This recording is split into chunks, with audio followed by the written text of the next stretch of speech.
Good afternoon. What?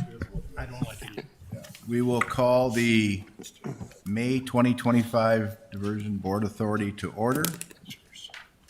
And next up will be roll call of the members. Don?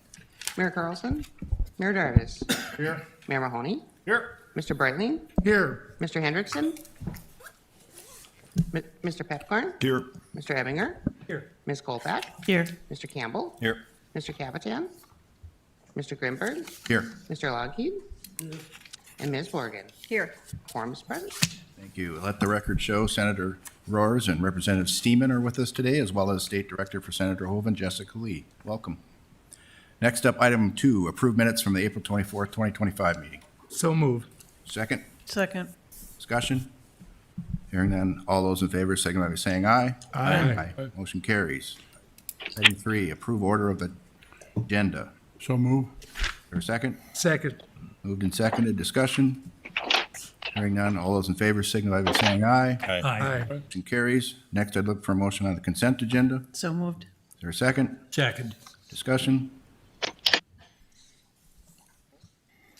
Hearing none, take a roll call vote, Don? Mayor Jarvis, Yes. Mayor Mahoney, Aye. Mr. Breitling, Yes. Mr. Pepcorn, Aye. Mr. Ebinger, Aye. Ms. Kolpak, Aye. Mr. Campbell, Yes. Mr. Grimberg, Aye. Mr. Logheed, Yes. and Ms. Morgan. Yes. That is everyone.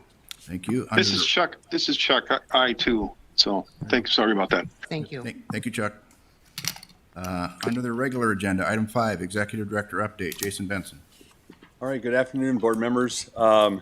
A couple updates. So first, I was hoping that with the end of the Minnesota legislative session, I'd have some news. Unfortunately, they ended the session on Monday without passing a budget or a bonding bill. So we, over the last couple weeks, I was spent a couple different days down in St. Paul, along with Commissioner Mojo from Clay County, talking to senators, representatives, and really pressing for the $60 million that we're requesting. We expect that sometime in the next several weeks, they'll be back in session, in a special session, and to pass a budget. And the latest that we were hearing was most likely a $700 million bonding bill. How much we would get out of that, still unknown. Not likely that we're going to get the full 60. Do we get somewhere in at 15 to 20 million, 20 to 30 million? I think that's the big question. And we're hopeful that we're going to get some funding out of the special session and as the legislature passes the bonding bill and the budget. So with that, that's my report on Minnesota funding. And then the other item I wanted to make sure everybody heard about. Really exciting news. Over the last several weeks, we had nearly a dozen applicants that applied for the Director of Lands and Compliance position. The selected candidate, Justin Fisher, will be starting here in mid-June. He's a native of Jamestown. He's got extensive experience in land management, real estate acquisition, easements, especially easements on state and federal lands, with a lot of management time, both with the NRCS, the Natural Resource Conservation Service, the Corps of Engineers, and recently with the Department of Energy. So that experience, along with he's got a doctorate in environmental and conservation science, and several other very relevant educational experiences.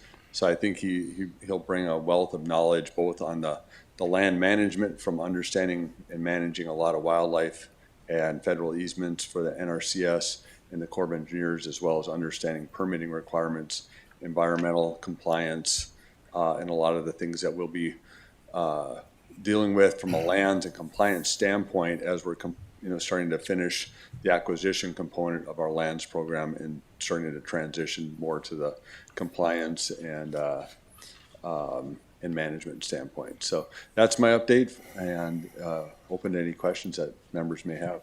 Questions? Thank you. All right, thanks.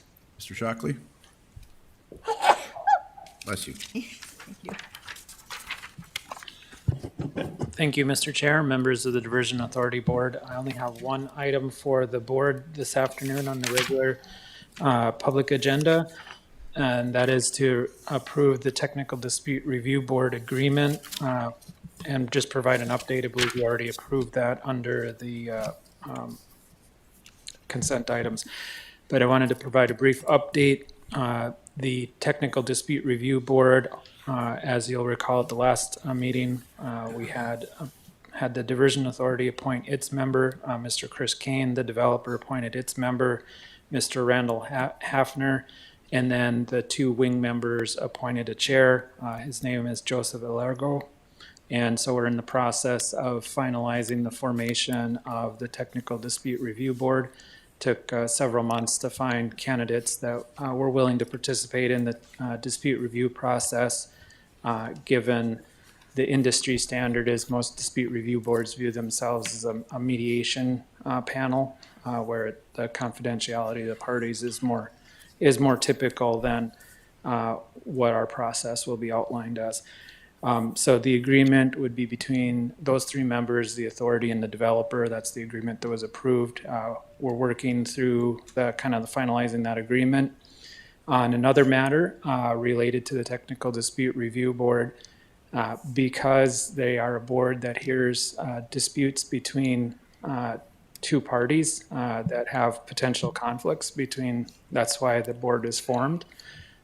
It poses some challenges for me as general counsel to assist the board, the Technical Dispute Review Board, in maintaining compliance with open meetings requirements, because that requires me to provide them advice. And at the same time, I'm supposed to be advocating on behalf of the Diversion Authority. And so we work through a solution to that issue. We are proposing that Mr. Howard Swanson used to be the Grand Forks City Attorney.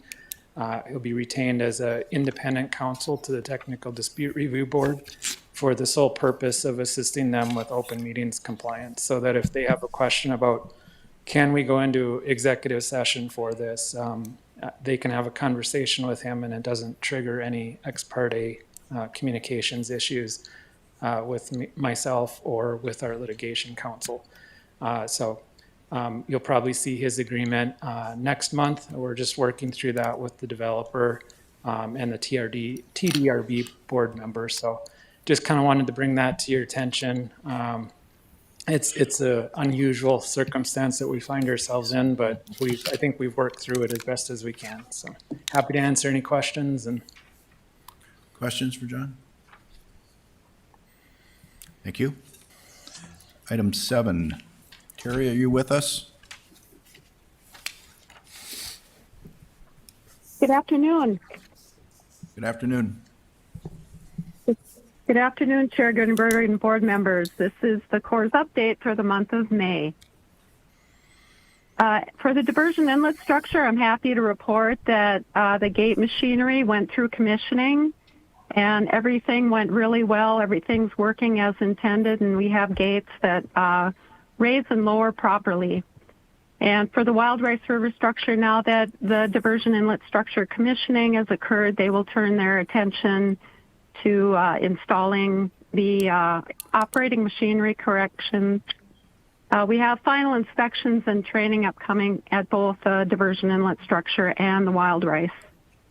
For the Red River structure, a lot of concrete placements ongoing for the east and west dam walls, and pretty large placements for the approach apron. The gate machinery is on site and will be installed once the mechanical bridge is complete, which is very soon. Number 4, Reach SE2A, that contractor has been mobilizing equipment. We are still watching them very closely to make sure that they get some good progress this season, and are pushing them to be done with their work by the end of August of this year.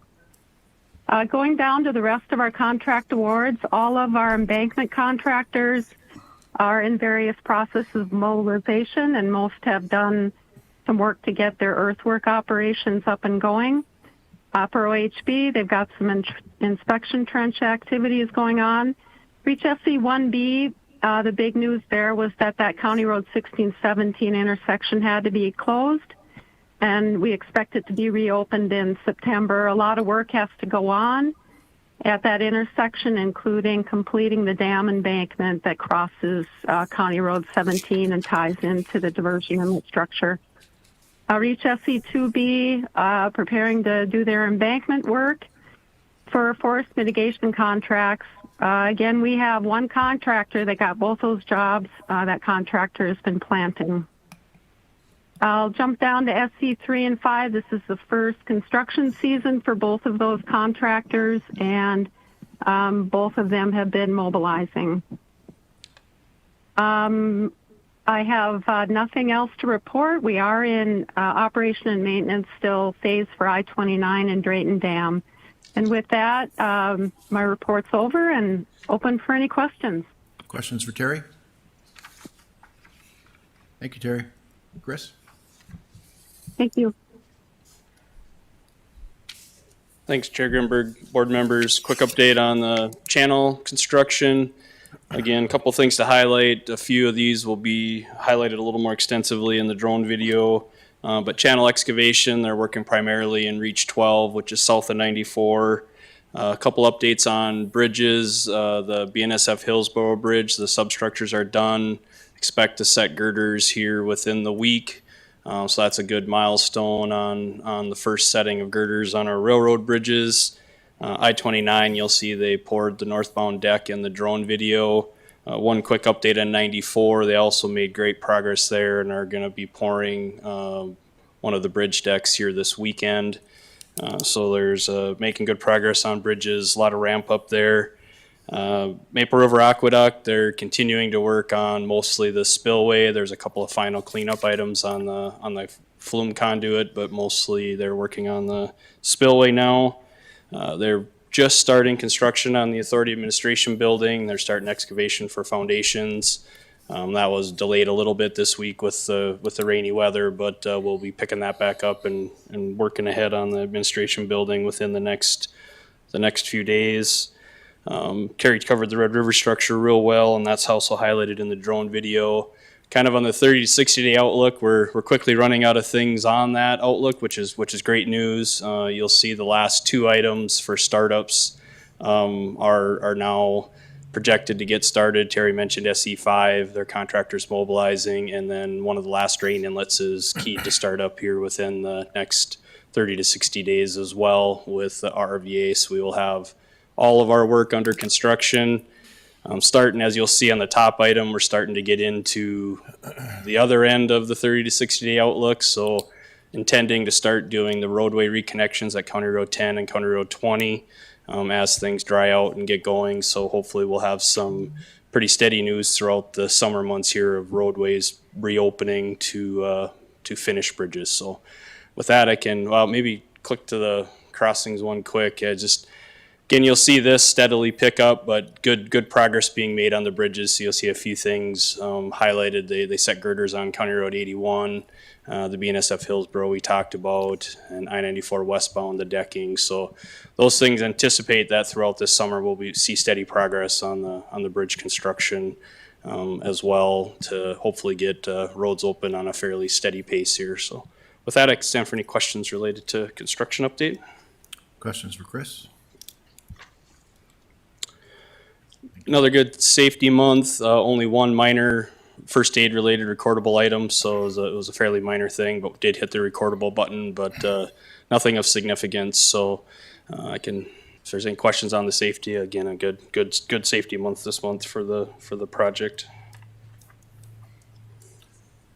See no questions, thank you. All right, so today I want to highlight in the P3 update, talk about the environmental compliance items that we're doing.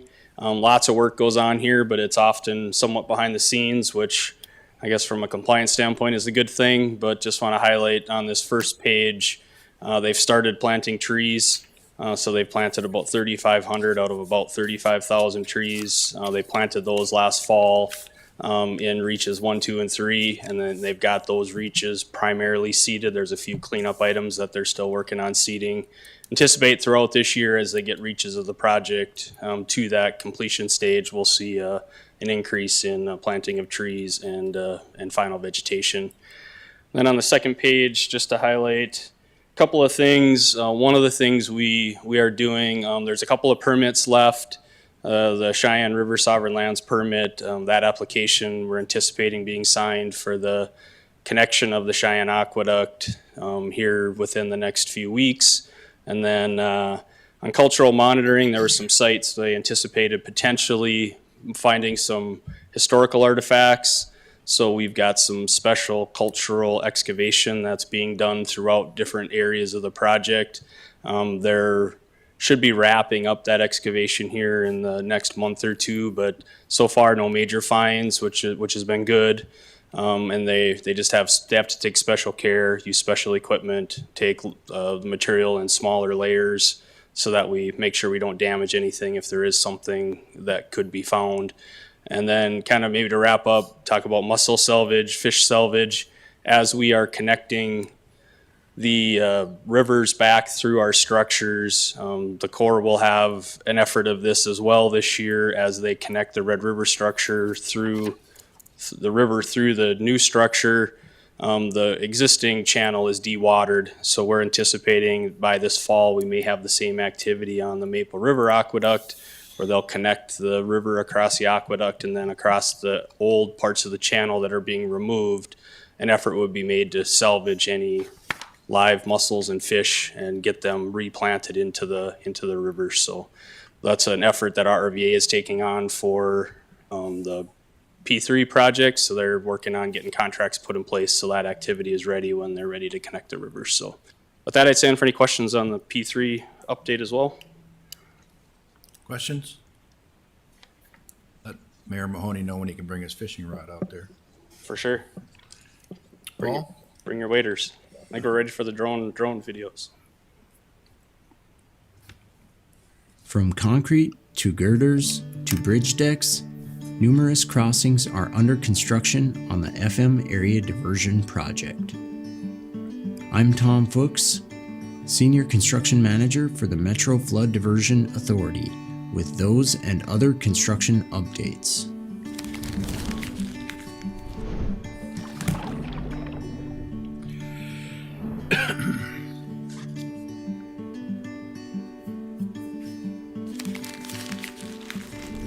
In Reach 12, which is just south and west of the FM Metro, ASN Constructors continues to excavate the stormwater diversion channel both day and night. They've now moved more than 34.5 million cubic yards of the needed 45 million.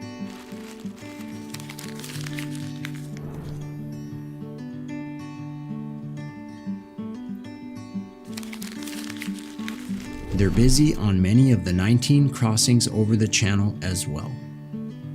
North and west of Harwood, North Dakota, crews are placing girders at the County Road 81 crossing. Nearby at the BNSF Hillsboro Rail Crossing, the bridge substructure work is complete and girders will soon be installed there as well. Also nearby, this month's drone view captures concrete placement for the new northbound I-29 bridge deck, which took close to 600 cubic yards of concrete to complete.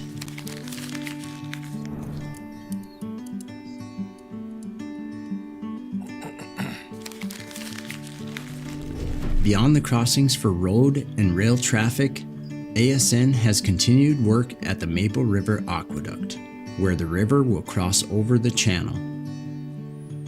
With concrete work for the flume and conduit structure and its wing walls nearing completion, crews are shifting focus to backfilling the structure. They're also constructing maintenance road bridges spanning across each end of the flume. At the aqueduct spillway, crews continue installing sheet piles. Close to an acre of sheet piling will retain backfill soils that surround the spillway, channel flows through it, and cut off seepage below it.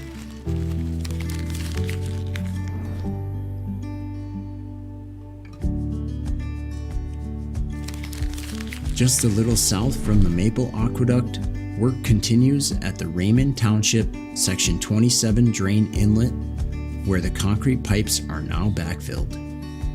Concrete work also is underway at the headwalls on both the upstream and downstream ends.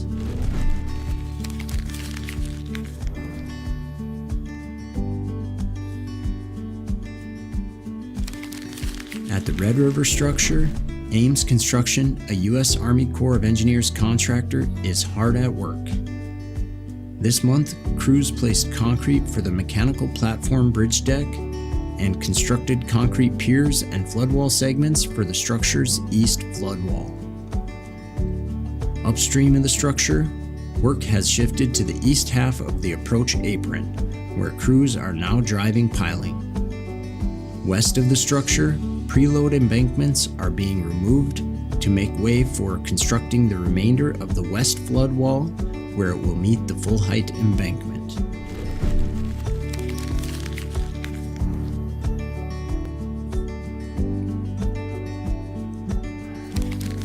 Nearby, at the diversion inlet structure, the mechanical gear has arrived and is installed. Contractors are cycling the gate machinery, calibrating the equipment, and commissioning the gate operating systems to ensure everything is in working order when it's needed. If you're looking for more information on FM area diversion progress, go to fmdiversion.gov.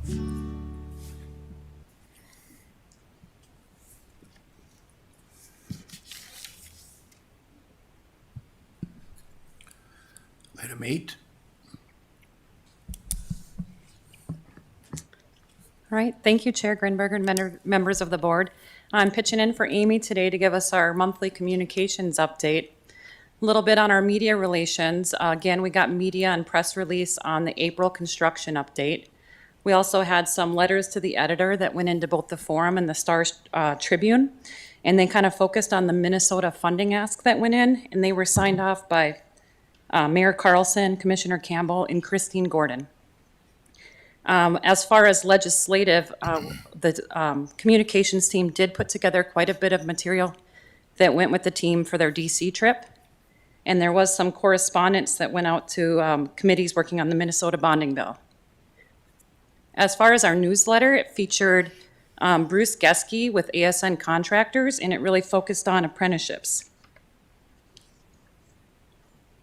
Our communications update, I wanted to highlight that the North Dakota Professional Communicators awarded the authority several awards for the work done in 2024. There was 12 first place awards, and these will advance to the national competition, 4 second place awards, and 2 third place awards. And then if you haven't seen it yet, I highly recommend that you check out the Good Life magazine and the personality profile done on Jason Benson. It's a great opportunity to get to know our executive director a little better. Thanks. Questions? Should have Jason back up. Eric? Good afternoon, Board. In front of you, I have 2 items. I think first is land status report. You're familiar with this. Green is good. As you can see, we've got more and more green each month. The next page goes over some pie charts. No progress or no changes on the construction footprint. The only thing outstanding there is the second part of some eminent domain actions in Minnesota. On the upstream mitigation area, we did close on 5 parcels in the last month, so we're closing in on 60% complete there. The next page just drills into that in a little bit more detail. I'll maybe skip over that. Here we get to landowner overview, so depending on how you like to look at the numbers, whether it's by parcel count or by owner group, the percentages change just slightly, so that's what this page is showing. And then the next page goes into some key activities that we've been working on the last month. Continuing to work on negotiations where property owners are willing to negotiate, even if we have filed the eminent domain. Again, we did close on 5 parcels last month in the upstream mitigation area. We are working to complete the final appraisals for the project on Christine and some Horace mobility improvements. Quite a bit of energy spent on excess lands, working through the process there of disposing those. And we have been working late last year and early this year on platting the diversion channel. We've completed plats for 5 of the 7 townships, working to get those remaining 2 plats completed this year, and also started working on some of the administrative plats in Minnesota. With that, I'd stand for any questions on the status report. Questions? Thank you, Eric. The next item in here is a brief update on one of the excess lands. This has been kind of a hot topic for the lands group over the last few months, and so wanted to share this update. Peggy, maybe if you can just go to the map. I did not bring updated copies of the map, but I'm happy to report to you. We have reached out to all of the adjacent landowners along this section of the rail corridor in Horace. When the packet was published, we had not heard back from the 2 yellow squares on the bottom of the map, D9 and D10. We have since heard back positively from both of those landowners or adjacent landowners. They are interested in purchasing that. So really happy with the progress here. We are, I guess, with that, feeling confident we can move forward with disposing of this land to the adjacent landowners. You'll notice D14 is still highlighted yellow. That's a piece of this segment that we have offered to the city of Horace. I understand they met on it earlier this week. They didn't take any direct action. I have been in communication with them. If they do not elect to buy D14, the owner of the land across the tracks who is buying D2 will also be interested in buying D14. So we discussed that at the Land Committee yesterday, also at the Cass County Joint Board this morning. Feel like we have a pathway forward to dispose of this rail corridor to the adjacent landowners. So wanted to share that update with the group. Questions? Hearing none, thanks, Eric. Thank you. Item 10, Mayor Dardis. Thank you, Mr. Chairman. Finance Committee met yesterday.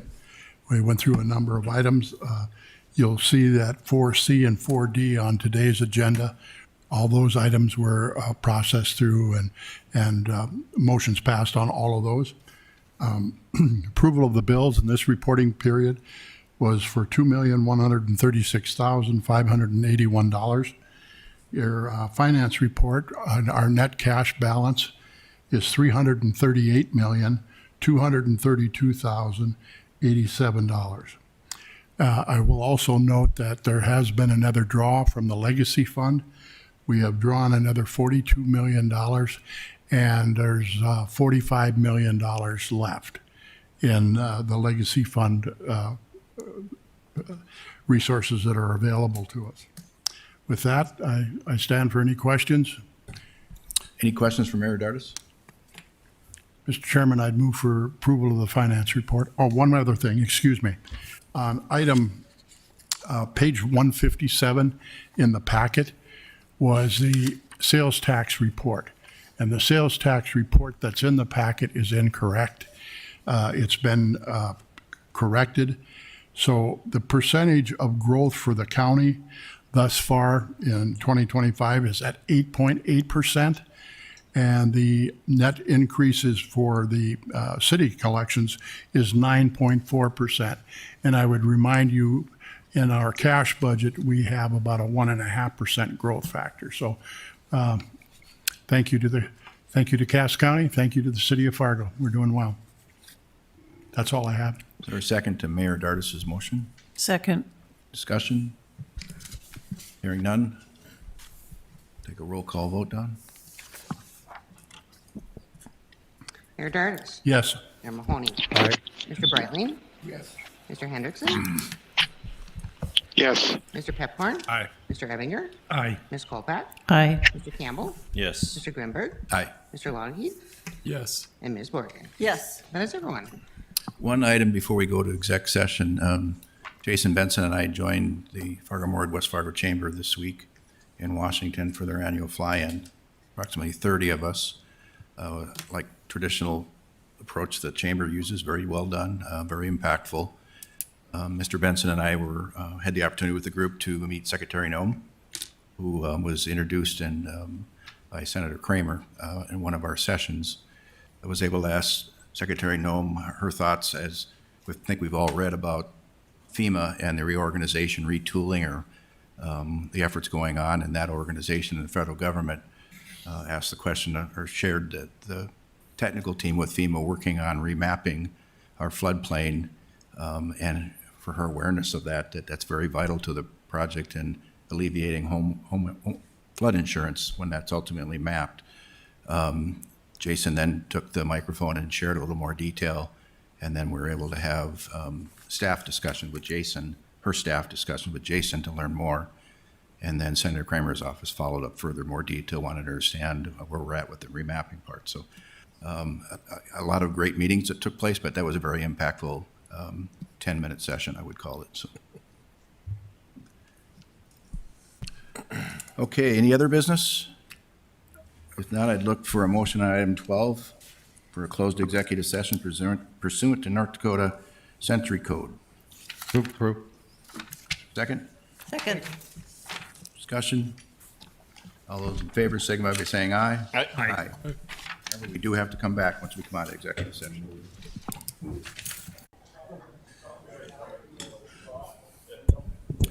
Would entertain a motion to adjourn?